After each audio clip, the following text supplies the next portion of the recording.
You know, usually when we talk about waiting for something, there is this ingrained, like, almost biological expectation of a gradual fade. Right, right. It is like driving out into the desert at night, listening to your favorite radio station. The further you get from the transmission tower, the more static bleeds into the music. Exactly. You just slowly lose it. Yeah, and eventually you are just driving in the dark, listening to white noise. It is basically the law of diminishing returns, Yeah. but applied to human expectation. Right. I mean, the greater the distance, whether that is geographic distance from a signal or, temporal distance from a promise, the weaker the connection becomes. We just naturally start to lose the signal. We lower our expectations so we don't get hurt. Exactly. Yeah. Like you wait for a package that never comes, or a medical test result that keeps getting delayed, or maybe you hold out for a career breakthrough that just refuses to materialize. And over time, your expectation just flattens out into this dull,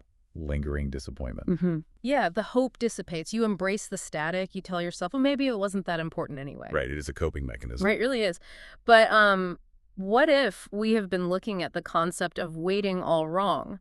What if, in a very specific historical and theological context, delay isn't the signal dying out, but the dial actually being tuned? Which is wild because it completely inverts our modern psychology of instant gratification. Totally. We're stepping into a historical reality where the longer the silence goes on, the louder the music actually gets. Wow. Yeah, the further away the initial promise seems, the more intensely concentrated the expectation becomes. That is the deeply counterintuitive, almost paradoxical reality we are unpacking today. We have a truly fascinating stack of material in front of us, anchored by this theological exploration title, Messianic Expectation Increases. By Chris R. Velazquez, yeah. Yes, exactly. And it is accompanied by these incredibly detailed visual infographics that map out this absolute epic, the biblical timeline of hope. And it is a massive timeline, too. Oh, it really is. So we are going to explore how when human systems utterly collapse, when people are forced into exile and agonizing delays, their hope doesn't fade into the background. It intensifies into a laser focus. Right. So the central question we are going to explore with you today is this. How does disappointment, delay, and divine discipline actually refine our hope rather than destroy it? It is such a profound premise, and honestly, it requires us to step out of our modern, cynical framework for a bit. For sure. The overarching argument we're looking at establishes a distinct, undeniable dynamic, and that is that the longer God's people were forced to wait, the more concentrated and purified their hope became. Yeah, and we need to be very clear from the outset, right? This isn't just wishful thinking born out of religious frustration. No, not at all. It is not some psychological coping mechanism to deal with trauma. It is what our sources call covenant hope being brought to a deliberate historical climax. I love that phrase, covenant hope. Me too. Let's dive right into that, because usually, like we said, when we wait for something forever, we just throw our hands in the air and walk away. Right, yeah. But here, the prophets of the ancient world are doing the exact opposite. They aren't flattening the expectation, they are turning the dial all the way up. They really are. So to understand why they do this, we really have to go back to the very beginning of the timeline provided in our infographics. I mean, we can't start with the brokenness, right? We have to look at the original, unblemished blueprint. Yeah, and that timeline explicitly starts in a space categorized as eternity to creation. Okay, setting the stage way back. Exactly. Before we can even begin to talk about human kings or politics or human power structures, we have to establish the divine kingship already defined reality. Right. God reigns eternally. That is the baseline of the biblical worldview. So when humanity is created in the opening chapters of Genesis, they aren't created to invent governance. Oh. Yeah, they're created as image bearers. Okay, let's pause and double-click on that term, image bearers, because I think it gets tossed around so much in theological discussions that it kind of loses its edge. It definitely does. What does that actually mean in the context of ancient kingship? It is not just about looking like God, right? Not at all, no. It is a profoundly royal political concept. Really? In the ancient Near East, a powerful emperor might conquer a far-off territory. Yeah. And because he couldn't physically be present in that distant province all the time, he would commission a statue. Like an image of himself. Exactly, an image of himself, and he would place it in the center of the conquered city. That physical image was a proxy. Oh, wow. It was meant to declare, this is who rules here, this is the authority, I am the king, and this image represents my sovereign will in this space. That is fascinating. Right. So when Genesis boldly claims that all humans are made in God's image, it is a revolutionary statement. It means humanity was created to reflect God's sovereign, perfect, flourishing rule out into the physical world. So the original design was for humans to basically act as a mirror. Yes, it's We weren't circular. supposed to generate our own light or our own authority. We were supposed to angle ourselves perfectly toward the Creator, catch the brilliant light of His good rule, and reflect it into the dark corners of creation. Precisely. Kingship in this framework is not some flawed human invention that we just projected upward onto the divine. Right. It is a created office, intricately shaped by the prior sovereignty of God himself. Mm. Humanity was designed for a beautiful, collaborative co-rulership over the earth. Which sounds amazing, but then, inevitably, we hit Genesis 3, the fall. Yeah, the mirror Our shatters. mirror shatters completely. It really does.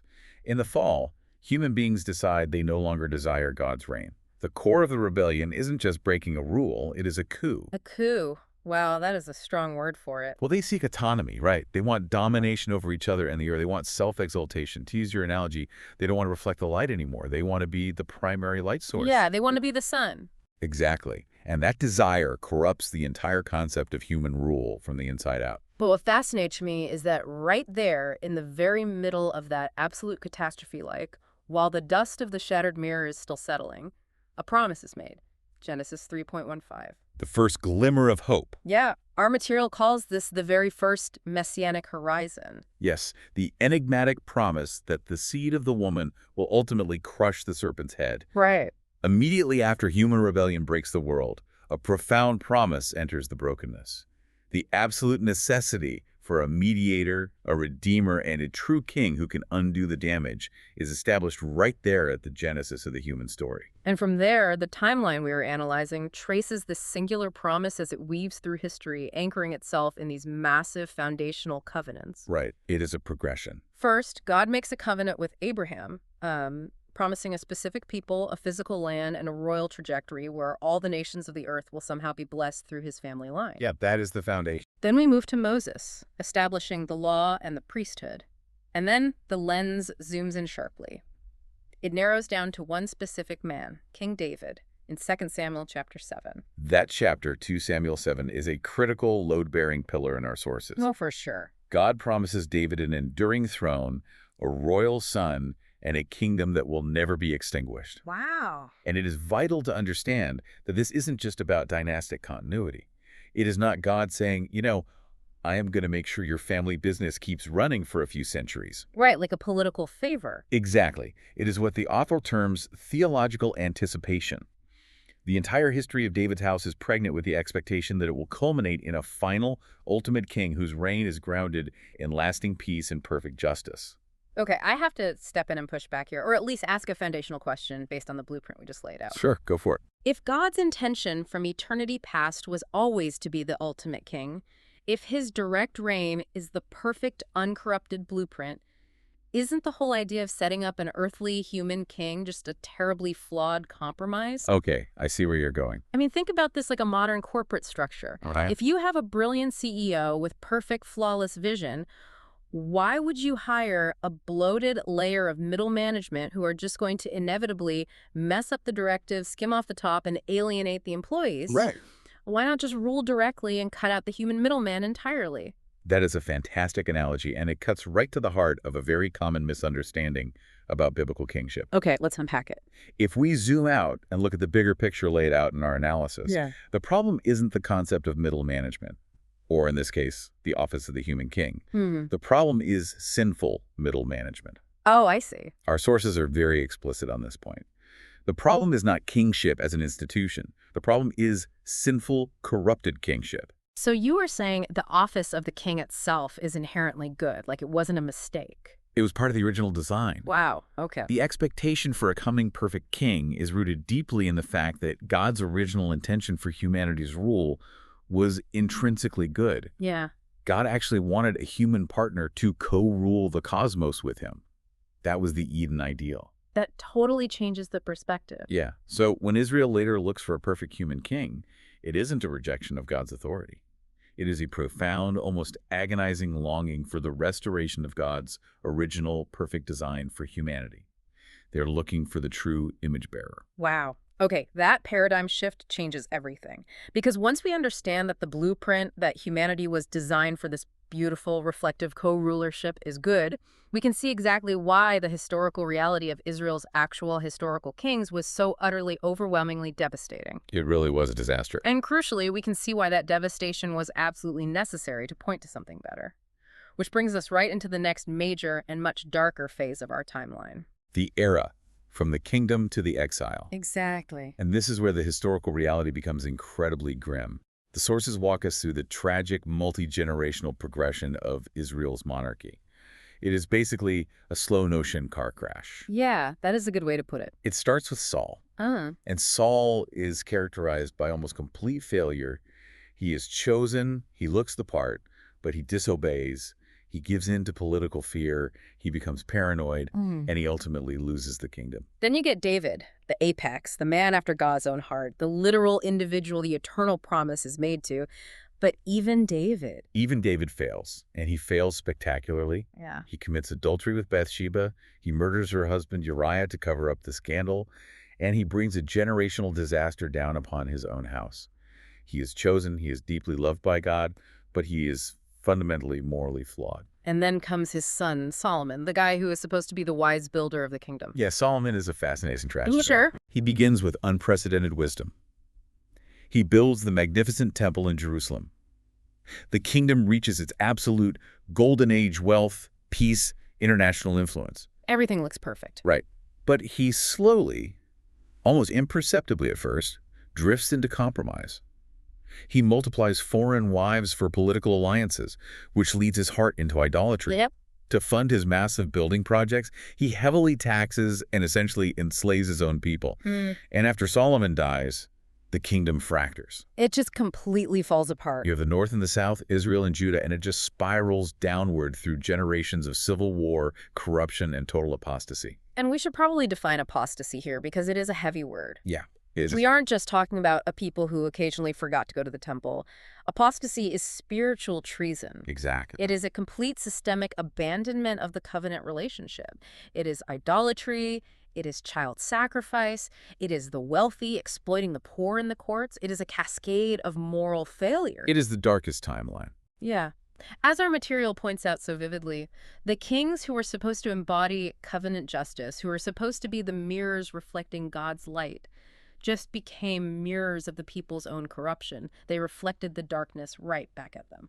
Which leads to the only possible inevitable consequence for a broken covenant, which is exile. The ultimate judgment. In 2 Kings 24, the Babylonian Empire arrives. It is a total apocalyptic collapse of their world. Everything they built. Gone. The Davidic throne is empty. The temple, the literal physical place where God's presence was believed to dwell on earth, is burned to the ground. The promised land is lost. The people are shackled and marched off across the desert into a foreign pagan nation. I want you, listening right now, to try and imagine what that actually felt like. Put yourself in the sandals of an Israelite living through the year 586 BC. It is almost unimaginable. Imagine putting all of your existential eggs into one basket, this massive ironclad promise from 2 Samuel 7 that the Davidic throne would last forever, that God would protect his city. And then you literally watch the basket catch fire. Yeah, everything goes up in smoke. You watch the walls of Jerusalem get torn down by a foreign army. You watch the royal family get slaughtered or captured. It forces a terrifying bedrock question. Did God's promise fail? It is the ultimate existential crisis of faith. It has to be. Because if God's promise to David failed, then God's word is broken. And if the Creator's word is broken, there is no meaning. There is no hope. You might as well assimilate into Babylon and worship their gods because yours was just defeated. Exactly. But what is absolutely fascinating here, and this is the crux of the entire deep dive, is how the prophets respond to this trauma. This is the part that gets me. You would naturally expect them to manage expectations. You would expect them to say, well, guys, we clearly misunderstood the promise. It was just metaphorical. Or, God changed his mind because we were too sinful. They could have easily embraced the static. They could have lowered the volume. Exactly. But they don't. The prophets answer the crisis of the exile with a resounding, definitive, almost aggressive no. They double down. They completely double down. The collapse of the monarchy, as physically and emotionally catastrophic as it was, wasn't just a political tragedy. Our sources argue that it was the necessary catalyst for true messianic expectation. Wow, so the pain had a purpose. Yes, the fire of the exile burned away all the false hopes. It exposed a terrifying but necessary truth. The people needed way more than just administrative reform. Right. So they didn't just need a better politician.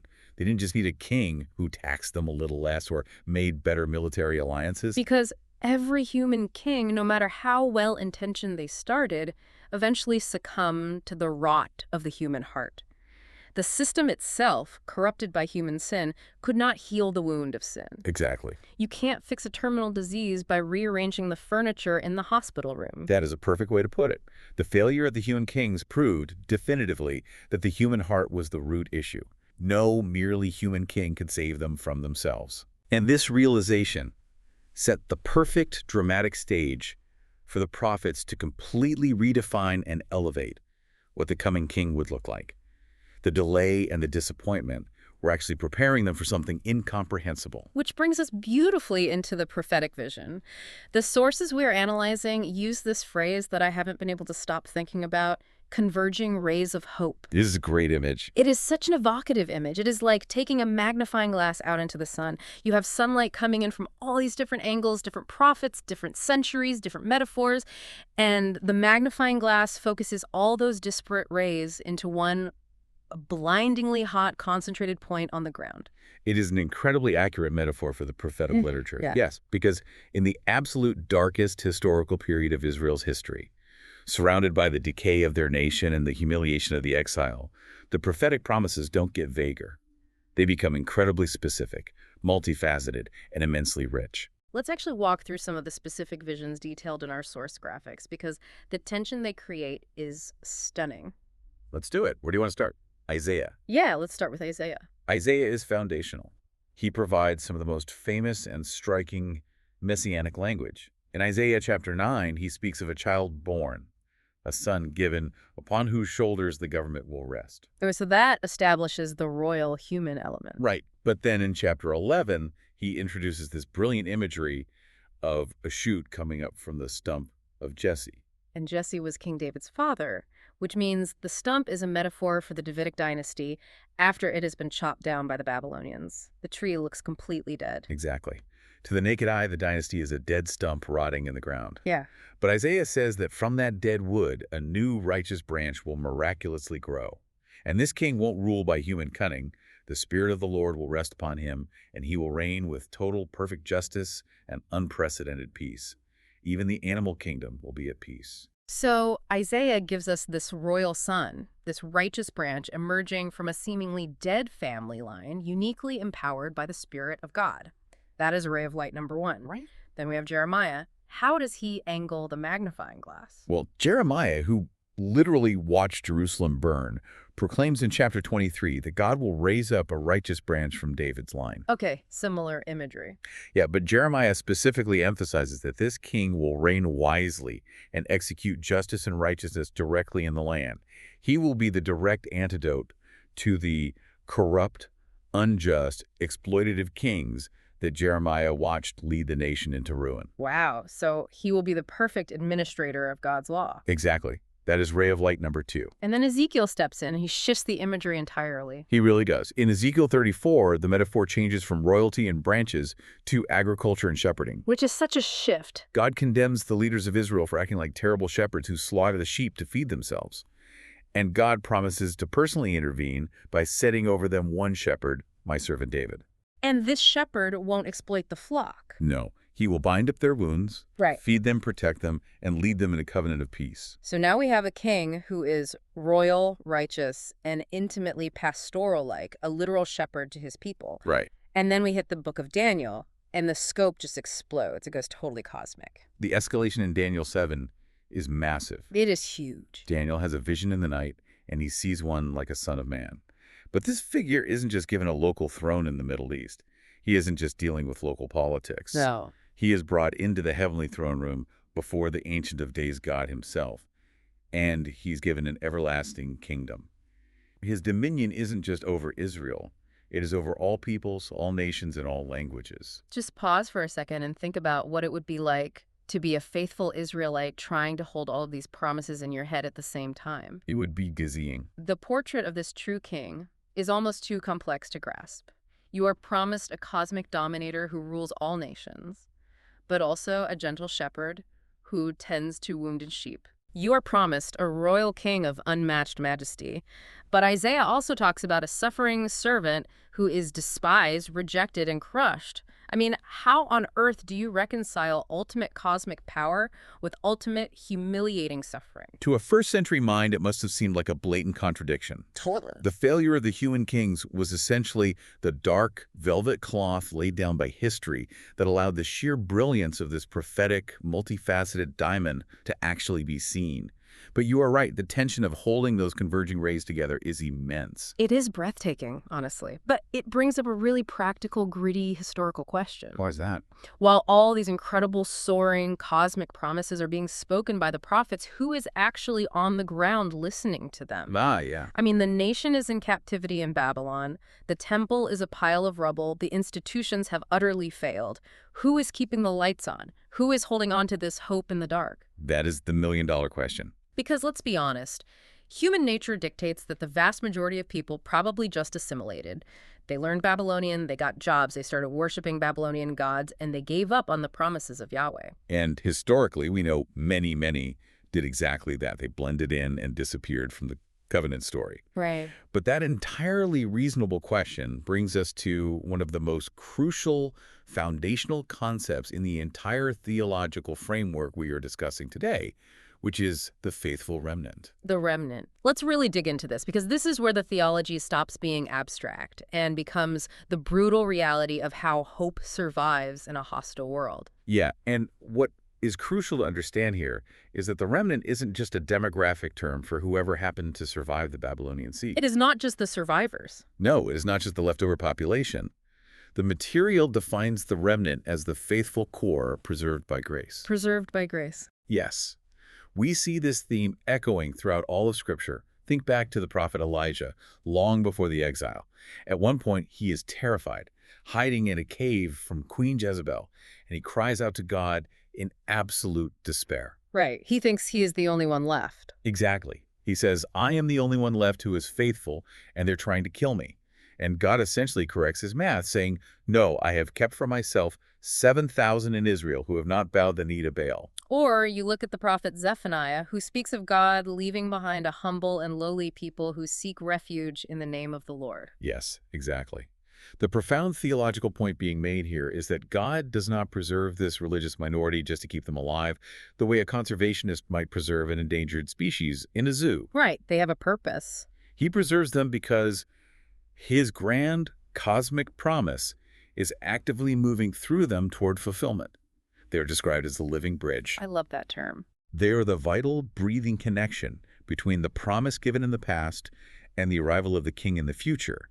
They bridge the gap between judgment and the coming kingdom. There is a line from our sources that really hit me hard. It says, the remnant keeps covenant history from collapsing into despair. That is powerful. Because they are the ones actually clinging to the scrolls, clinging to God's word in the darkest times. Think about the cognitive dissonance they must have experienced every single day. Oh, it must have been exhausting. They are living in this brutal, agonizing tension. On one hand, they have the glorious cosmic promises of Daniel and Isaiah ringing in their ears. On the other hand, they are waking up as second-class citizens in a pagan empire. But that cognitive dissonance is exactly what sharpens their hope. Because they feel the sheer incompleteness of the present age so acutely, they wait with a desperate intensity. Yeah. They aren't comfortable in Babylon. They know in their bones that this isn't how the story is supposed to end. They refuse to settle for the static. Now, I have to throw out a caution here. And to be fair, it is a pushback that the material itself addresses head on. Okay, let's hear it. Whenever we start talking about a remnant or an inner circle or the faithful few, it can sound incredibly, well, elitist. Yeah, I can see that, yeah. It sounds like a spiritual VIP club. Hmm. Like if you are part of the remnant, you are the elite, you are the true believers, and everyone else is just a compromise. Doesn't this whole concept naturally breed a really toxic kind of spiritual arrogance? It is a very real danger, and honestly, human history is littered with isolated groups who thought they were the pure remnant and became toxic cults. Exactly. But the theological principles laid out here immediately counter that assumption. The text states explicitly, the remnant is preserved by grace, not by superiority. By grace. Not by grit, not by intelligence, not by moral perfection. Exactly. They are not the morally impressive class of ancient religion. They aren't the wealthiest, they aren't the political elite, and they certainly aren't the most powerful. Right. In fact, throughout the biblical narrative, they are consistently characterized as small, overlooked, and socially marginalized. They are held together entirely by God's faithfulness to them, not their own heroic faithfulness to God. And when you realize you are only surviving the exile because of unmerited mercy, that completely destroys any foundation for pride, doesn't it? It has to. It feeds a deep, profound humility. There's a very sharp warning in our notes, actually. What does it say? It says, any remnant theology, any belief that you are part of the faithful few that produces contempt for others, has already fundamentally departed from biblical truth. Wow. If being part of the remnant makes you look down your nose at the broken world, you've completely missed the point of what the remnant is chosen for. That is such a vital, liberating distinction. So you have this humble, waiting remnant. They are the living bridge. They survived the 70 years in Babylon. Yeah. And eventually, against all political odds, the exile does end. The Persian king Cyrus conquers Babylon and issues an unprecedented decree letting the Jewish people go home. Which is a miracle in itself. It really is. And this brings us to a fascinating and dearly relatable era, the partial restoration and the crucible of waiting. We read about this era primarily in the historical books of Ezra and Nehemiah. Right. The return from Babylon is a real, verifiable historical event. The remnant travels back across the desert to Jerusalem. They clear the rubble. They lay the foundations to rebuild the temple. They reconstruct the city walls. It sounds like a movie ending. On paper, it looks like the ultimate triumph. On paper, yes. But if you read the actual accounts, it is shockingly anticlimactic. It really is. I mean, there is a scene in Ezra chapter 3 that is just heartbreaking. They finally finish laying the foundation of the new temple. The younger generation, who were born in Babylon and had never seen Jerusalem, are shouting for joy because they finally have a temple. They are thrilled. But the older people, the ones who had survived the exile and remembered the sheer, overwhelming majesty of Solomon's original temple, they are weeping aloud. Because it just doesn't compare. Exactly, because this new building is just a shadow. It just isn't the same. It is a profound communal moment of disappointment. The reality of the return sets in, and it is painfully partial. Partial, yeah. Yes, they are back in the physical geography of the Promised Land. But the palpable, visible glory of God hasn't filled this new temple in the way it did Solomon's. Right. And perhaps more pressingly, their political situation is still a disaster. Foreign powers, first the Persians, then the Greeks under Alexander the Great, and eventually the crushing weight of the Roman Empire, are still ultimately in charge. So they are home, but they aren't free. Exactly. They're living in their own house, but they're paying rent to a foreign overlord. And the deepest, most insidious problem, the sin that caused the exile in the first place, is still there. Changing their zip code from Babylon back to Jerusalem didn't change the human heart. The Davidic throne is still empty. There is no king. And this is where the post-exilic prophets, men like Haggai, Zechariah, and Malachi, have a monumental task. What do? They have to interpret this crushing disappointment for the people. They essentially stand up and say, yes, we are back in the land. God kept that promise.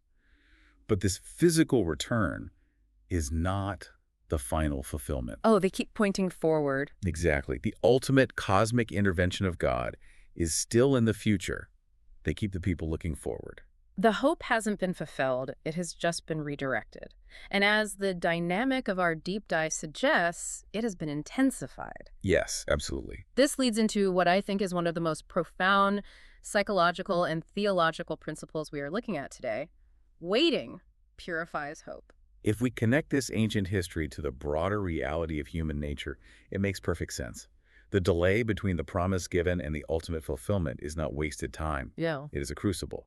The delay intentionally exposes and burns away false hopes. I want to apply this directly to you listening right now because this is so incredibly relevant. Think about how this works in your own life. We live in an Amazon Prime world. Oh, we totally do. We want it now. We want everything delivered tomorrow.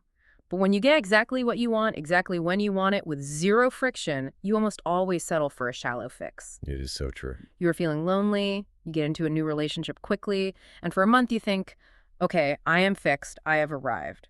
Or you get a bump in your salary and you think, this is it, all my anxiety is gone. But the underlying thirst, the deep existential ache, isn't actually quenched by those things. The new car smell fades. Exactly. And Israel had to learn through this brutal, centuries-long delay that they didn't just need political independence. Right. If God had just given them a new, decent human king like Josiah right after the exile, they would have settled for a temporary earthly kingdom. They would have built a decent society, but they still would have died in their sins. Yeah, the delay exposed their false, shallow hopes. It taught them that what they really needed wasn't just a regime change. They needed holiness. They needed total forgiveness. They needed the Creator to give them a completely new heart. There is a brilliant synthesis in the essay on this exact point. It says, waiting teaches the remnant what salvation must really entail. Wow. It systematically strips away the superficial, nationalistic desires until only the essential, eternal need remains. And this centuries-long crucible of waiting, this roughly 400-year period of prophetic silence before the New Testament begins, creates an environment of incredibly heightened, white-hot, messianic expectation. The pressure cooker is sealed, the heat is turned all the way up, and there is no release valve. Yeah. They know the promises of Isaiah and Daniel. They know the remnant has survived. They are agonizingly aware of the Roman soldiers walking through their streets. They're waiting for the true king. And that brings us to the hinge of human history, the arrival. Jesus of Nazareth as the totally unexpected fulfillment. The material makes a crucial nuanced distinction right out of the gate here. What is that? Jesus does not merely fit the existing messianic expectations of first-century Judaism.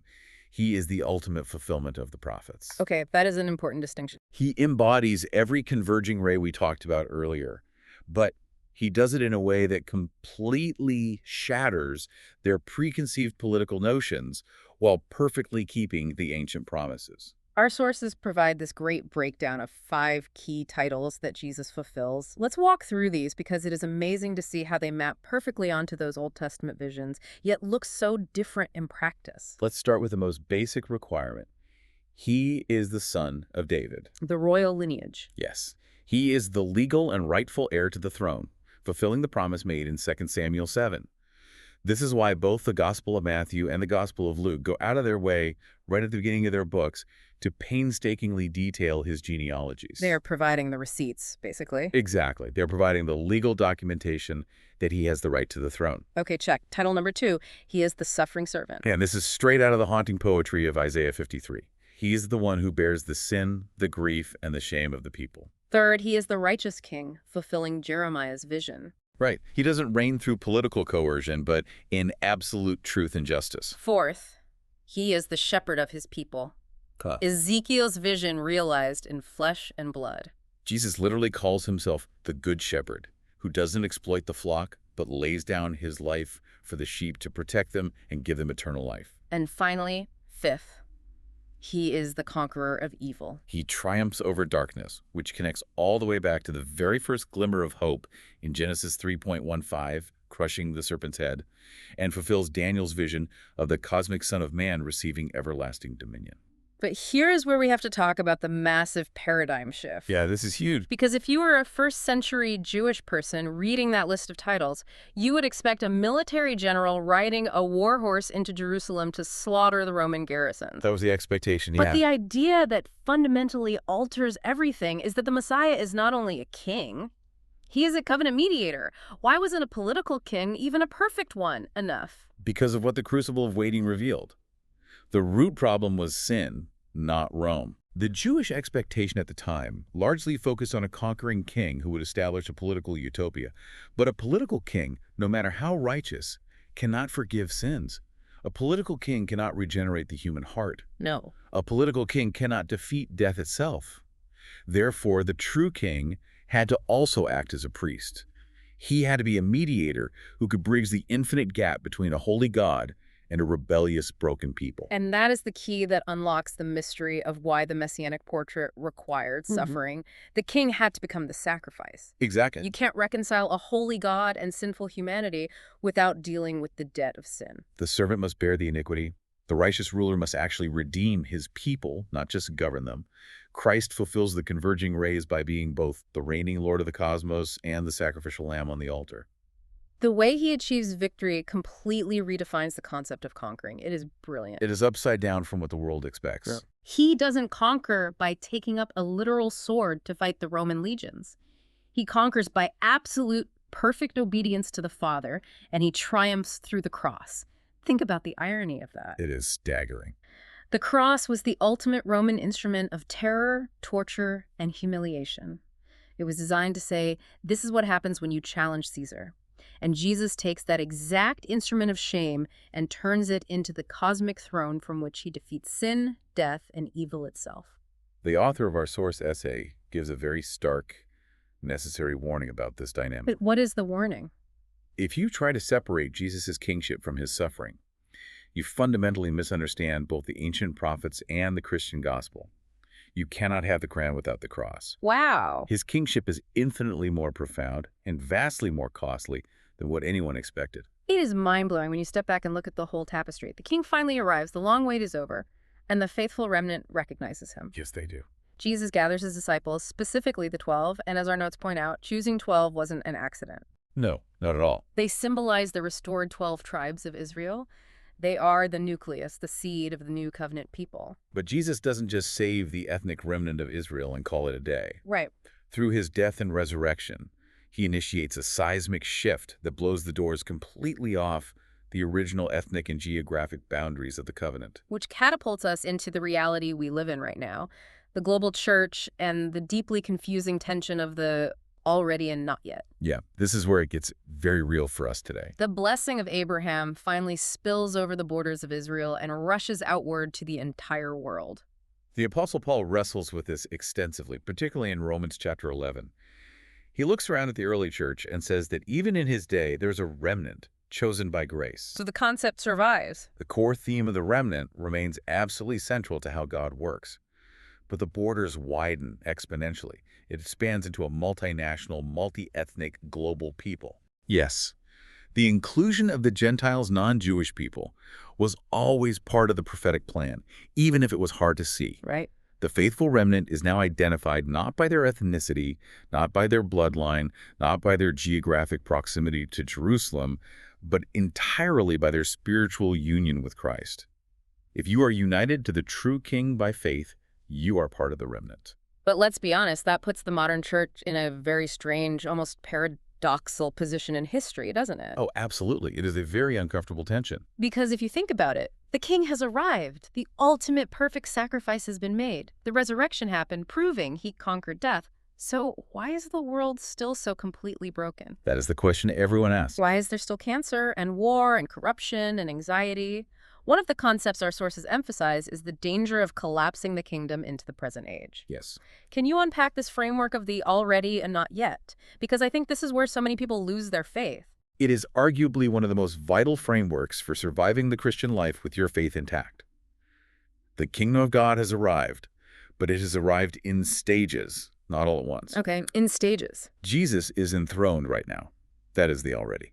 His victory over sin, death, and the demonic powers is absolute, objective, and finished. The debt is paid. Right. However, the fullness, the visible consummation of that kingdom is still in the future. That is a not yet. The sickness still exists. The tears still fall.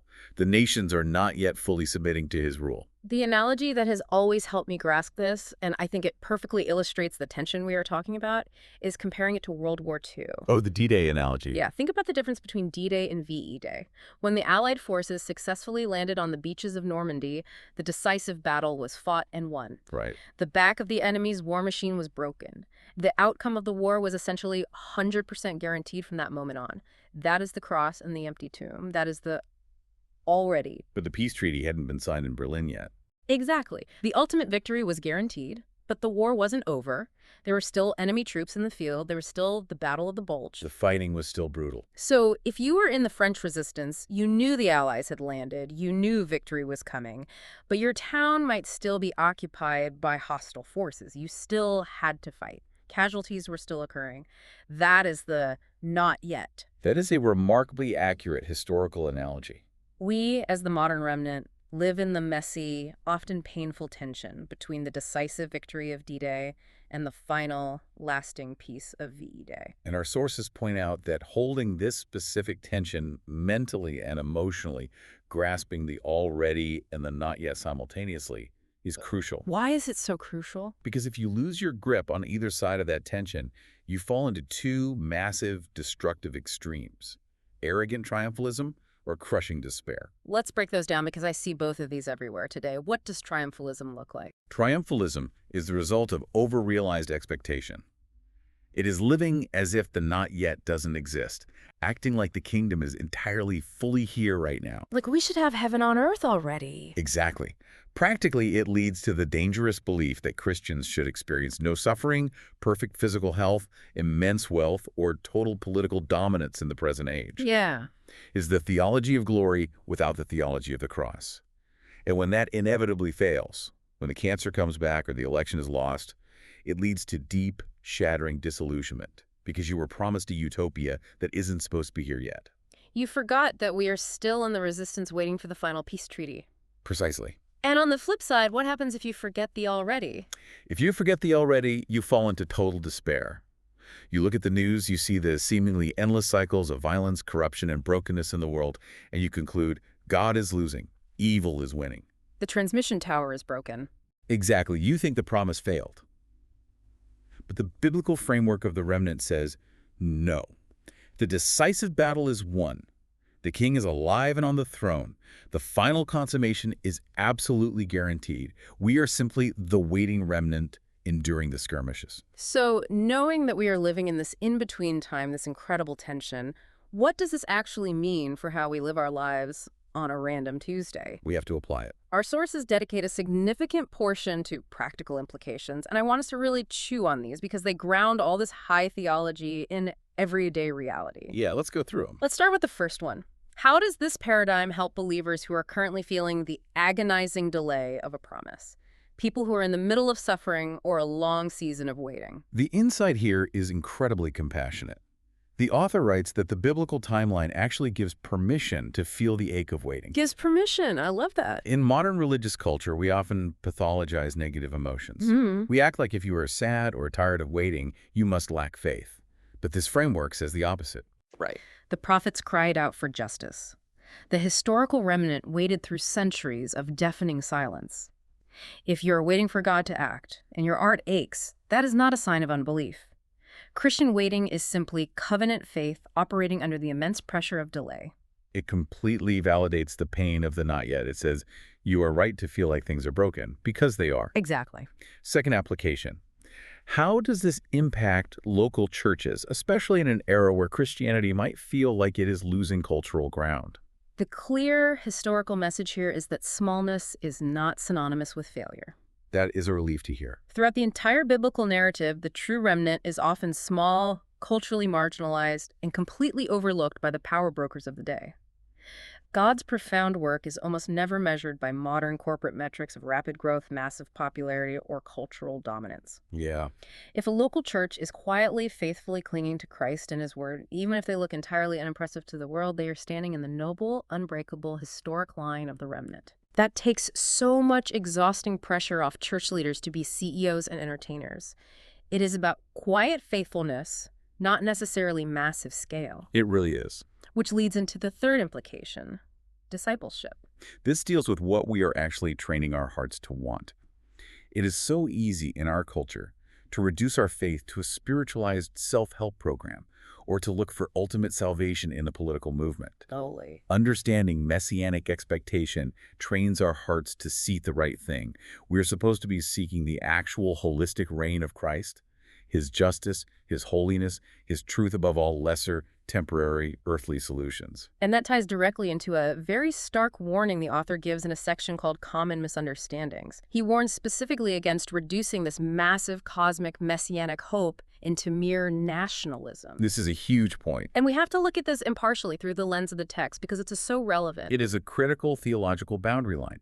The author argues convincingly that Israel's true hope, as defined by the prophets, was never merely about restoring a political nation-state. Never. If we take the profound, cosmic, sin-destroying, death-defeating hope of the Messiah, and we try to shrink it down to fit within the borders of any earthly nation-state or any modern political party, we have fundamentally, categorically misunderstood the gospel. We are basically trying to shove the creator of the universe back into a middle management role. We are asking the King of Kings to be a local mayor. Exactly. The Messiah is universally bigger than earthly sovereignty. He brings cosmic justice, eternal forgiveness, spirit renewal, and a blessing for all nations. Yeah. Collapsing that staggering reality into a narrow nationalistic agenda is a severe category error according to the biblical narrative. It is settling for the shallow fix instead of the eternal cure. And finally, how does this hope impact our mission in the world? Because if we are just a waiting remnant, couldn't we just build a bunker and hide until Jesus comes back? We could, but that would violate the nature of the hope. Hope fuels witness. Ah, okay. The author states this beautifully. We proclaim the king now because he will be openly recognized later. I love that quote. The remnant does not exist to hide in a holy huddle. They exist to be a living, breathing signpost to the rest of the world that God has not abandoned his creation. We announce the king's reign to every nation, actively inviting them to join the remnant before the final consummation arrives. Which perfectly sets up our final exploration, section 9 in our outline, the ultimate horizon. What exactly are we waiting for now?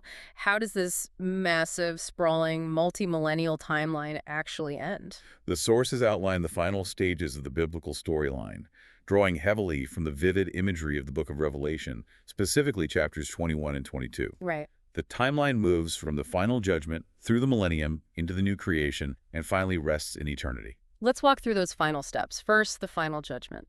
The final judgment is the ultimate resolution of the already and not yet tension. It is the moment in history that irrevocably reveals the true distinction between the faithful remnant, those preserved by grace who trusted the king, and the false superficial profession. It makes everything clear. Exactly.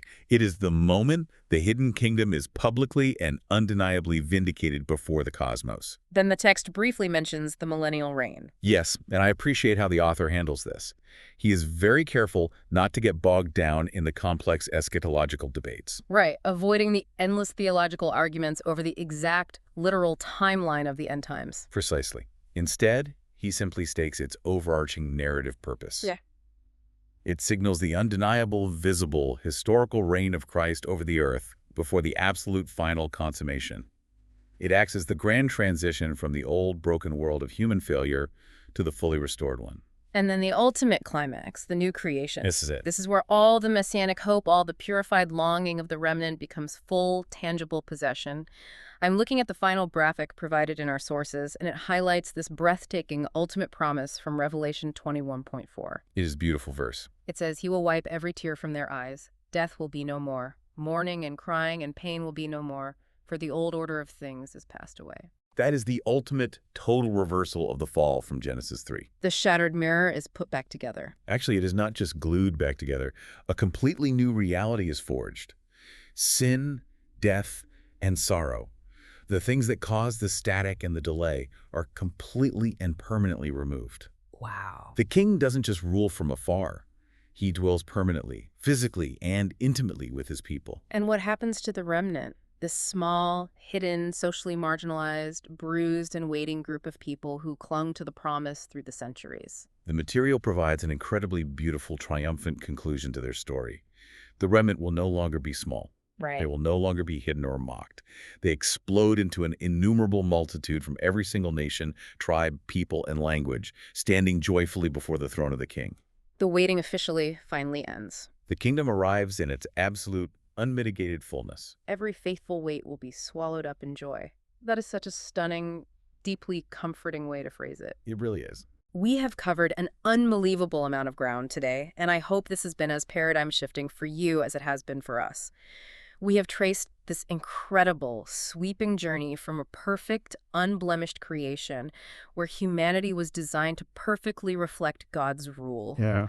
We walked through the agonizing, multi-generational failure of human kings watching as the system collapsed under the unbearable weight of human sin. And we explored how that catastrophic collapse led to the terrifying, purifying fire of exile. Right.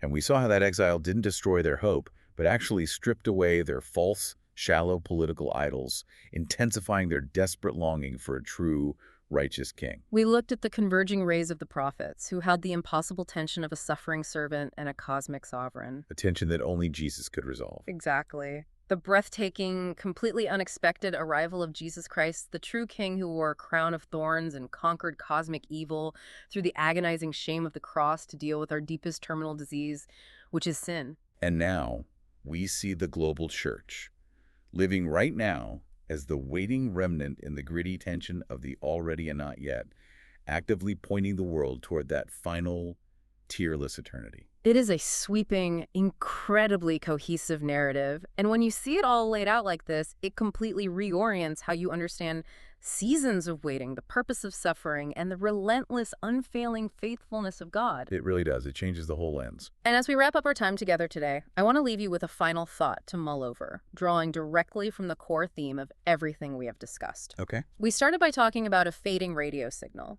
that entirely natural assumption that waiting causes our hope to dissipate into static.